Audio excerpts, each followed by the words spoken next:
The flag of Washington's District of Columbia has 3 red stars, one for each city-state in the 3-city empire. This corporate empire of 3 city-states controls the world economically through London's inner city, militarily through the District of Columbia, and spiritually through the Vatican. The Constitution for the District of Columbia operates under a tyrannical Roman law known as Lex Fori, which bears no resemblance to the U.S. Constitution. When Congress passed the Act of 1871, it created a separate corporate government for the District of Columbia. This treasonous act allowed the District of Columbia to operate as a corporation outside the original Constitution of the United States and outside of the best interests of American citizens.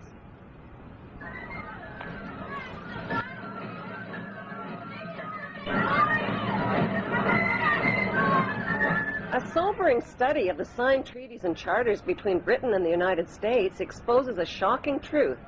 The United States has always been, and still is, a British Crown colony. King James I was famous not for just changing the Bible into the King James Version, but for signing the first Charter of Virginia in 1606.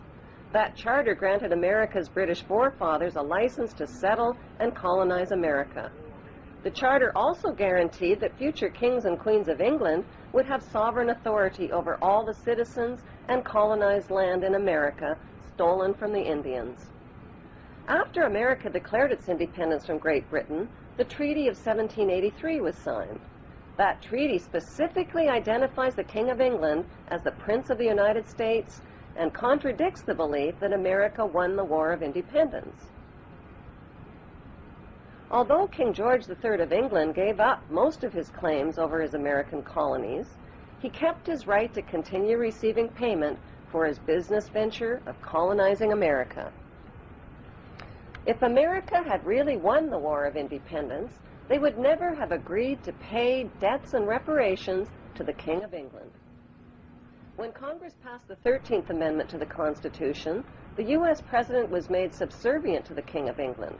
The 13th Amendment is called the Title of Nobility Amendment and forbids U.S. presidents and their officials from using royal titles like king or prince or baron.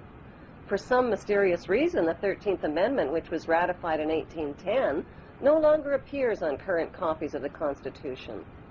America's blood-soaked War of Independence against the British bankrupted America and turned its citizens into permanent debt slaves of the king.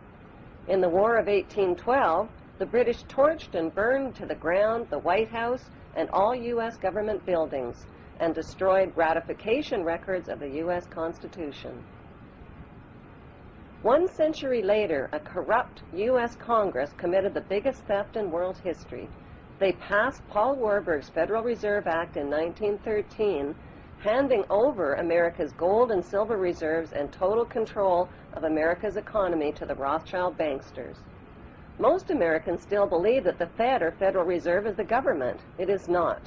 The Fed is a privately owned banking system whose majority Class A shareholders are the Rothschilds, Warburgs, Kuhn and Loeb, J.P. Morgan, Rockefeller, Israel Seif, and the Lehman Brothers. This private banking cartel is the Fed and is never audited and never pays taxes. They print and design America's money, which displays their symbols of an Egyptian pyramid, a Masonic all-seeing eye, and the words, "In God we trust." Who exactly is the God they trust? They also collect American taxpayers' money through the IRS. Then they loan it back again with interest to pay for roads, bridges, and other public works. Most U.S. citizens believe that the United States is a country and that the President is the most powerful man on earth.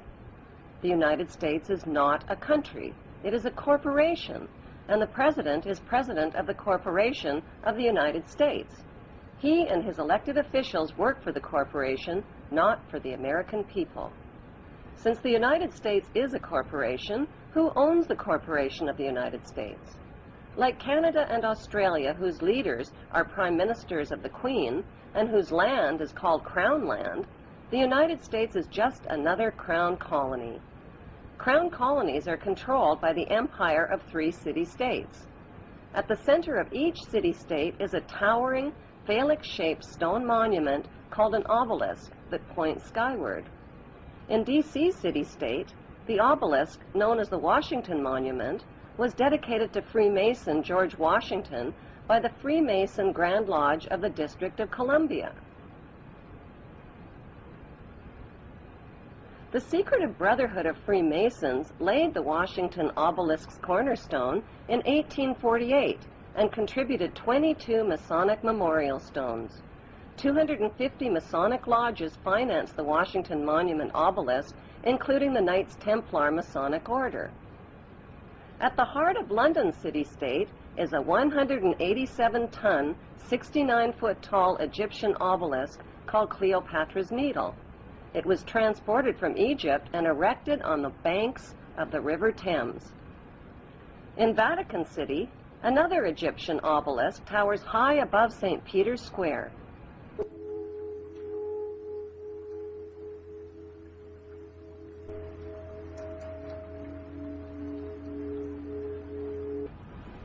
What exactly is an obelisk? Obelisks are phallic